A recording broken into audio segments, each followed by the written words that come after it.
keep everything one-to-one. So just the educator and the student working on the coursework, ensuring that they are covering whatever they missed, trying to get them up to speed.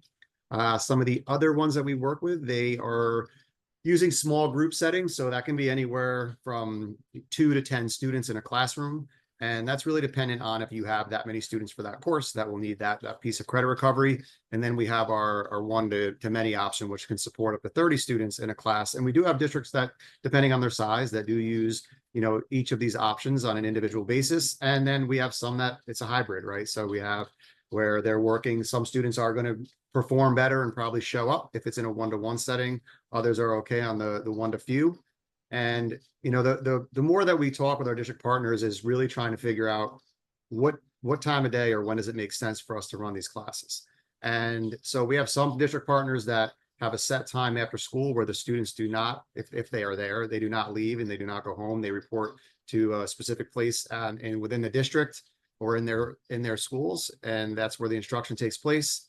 Some of them are home on the one-to-one side, depending on why they may not be in school. If they are chronically absent, it's a nice way for them to say, all right, well, we understand you don't want to come. And we see a lot of, especially this day and age, you get a lot of school phobia, right? So a lot of kids are they're not coming to school for whatever the reason is. It could be, problems at home. It could be problems at school, or they're just, they just feel trapped, and they are able to work effectively with one of our educators in the one-to-one scenario. And once we determine the delivery model, what they want it to look like. Then we go through, which courses we need to cover and where that instruction needs to take place. And then the last piece of it is, what does the district want that to look like?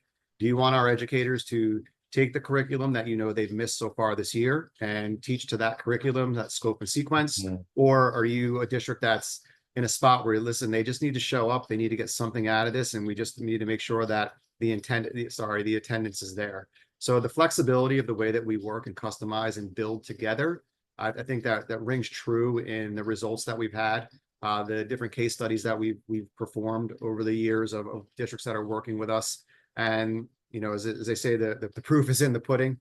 And, a big piece of this is that we know that if students show up, they're getting credit. We've had our district partners that tell us, yeah, no, they've every single child that worked with you, they did receive credit. The only ones that did not were the ones that did not show up. So that's where sometimes the schools get creative of trying to have the credit recovery take place on their campus. So it really is, there's no right or wrong way to do it. It's whatever's going to work best for your kids, your students, because you know them better than we do. And, we're a part of that puzzle of figuring this out together. And then once we're set and ready to go, then we have the scheduled set time they run every day. The other piece of this that makes this super important is that when an educator from Fullmind takes the assignment, it's their assignment for the duration of that of the instruction. So you're really, you're honing in and focusing on building that relationship, building the rapport with the kids, a social emotional piece that's involved. So we always want to have the same person in front of those kids that we're working with. And again, the way that the room runs is up to the school, what they want it to look like. And then from there, we have those conversations and design it together.